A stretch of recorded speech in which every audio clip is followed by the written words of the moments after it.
So internet, this past weekend I learned something interesting. I can't punch through a wall, but Captain America can. The real question is, can Captain America Civil War punch through all of the issues that made Avengers Age of Ultron not that great? I'm Johnny B, and this is Critical Hit.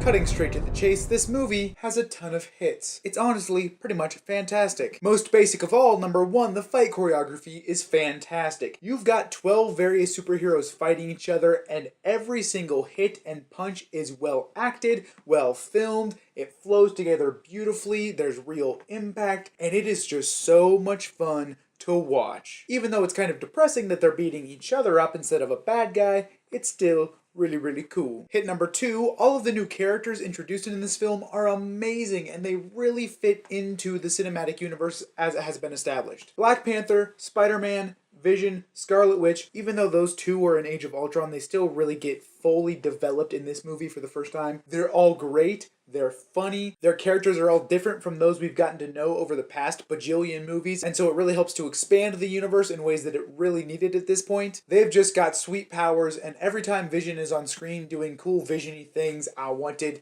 to be his best friend. So props to you, Paul Bettany. Third hit, this movie deals with one of the problems that has faced most of the cinematic universe so far, and that is this time, it finally feels like there's real legitimate stakes. People get hurt, relationships get shattered, maybe someone dies, maybe not. I'm not gonna spoil anything because everyone out there has their own theories. But this movie has real emotional weight. It's still funny and lighthearted like the rest of the Marvel movies, but it hits you at times. And I didn't cry, I don't think, but there's some serious gasping moments. And that ties into the fourth hit. This movie deals with real philosophical and moral questions and issues. Issues like vengeance and moral responsibility are dealt with through various characters and they all interpret them in their own way. And as a result, this movie isn't just a good superhero movie, it's a good movie just in general and totally worth seeing. So is it perfect? Almost, but there are a couple little crits that I would like to mention. And seriously, these are like tiny criticisms. First of all, the titles, as in like the text that would normally be at the bottom of the screen saying when/where a scene is happening, they're really weird in this movie. And by that I mean they're huge, they show up in the middle of the screen, and they're just really distracting. I'm all for doing something new and different, but in this case it doesn't fit the style of the movie at all. The movie is very much in line with Captain America Winter Soldier in that it's got that kind of spy, espionage, suspense feel, and these titles look like something out of a Wes Anderson movie. And number two, surprising for a Marvel movie, there's some pretty rough CGI. There's a moment very near the beginning of the film where there's a car driving through like a busy market, and it looks super duper fake. There's also one scene where a number of the heroes are chasing each other like down a road with cars driving past them, and they're like running at super speed. Not like super speed like the Flash, but like faster than normal humans would be able to run. And it just doesn't look real. At least to me, it kind of looked like they were running on a treadmill in front of a green screen and then they were just making a road move, which is pretty much how they probably made it because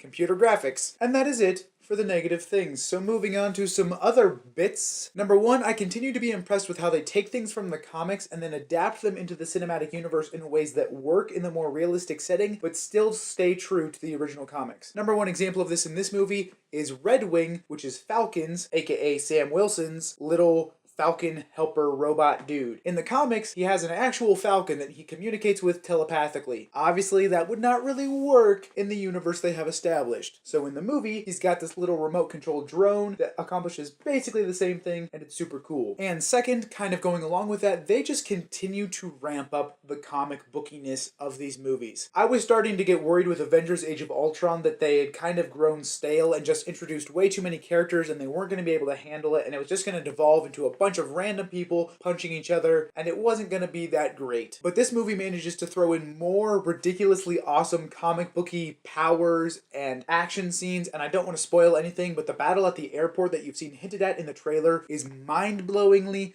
amazing. And as a result, this works better than a lot of the other movies in the cinematic universe. It's almost like they've ripped the lid off and made a new start where anything goes. And they're gonna test that anything goes with Doctor Strange when it comes out in November. In general, this movie just made me believe that they could throw as many characters on screen as possible, and as long as they continue to act like real characters, which I felt like they did for maybe the first time in this movie, and as long as they continue to have fun with it, they could handle anything. Even if that's Thanos in the Infinity War storyline in like 2020. So in short, I loved this movie. I didn't even mention the fact that the villain this time around is one of the first MCU villains to really feel like a real person and have compelling motivations and not just be some kind of sociopath who wants to take over the world for no reason. I won't go into any more details because you really just need to experience him firsthand. He's great, and you almost support what he's doing. It's crazy good. So, how much did I like it, and how much would I recommend you go see it? 5 out of 5 stars. I'm not kidding. I would consider this movie near perfect. You could pick it apart, find other problems, but for me,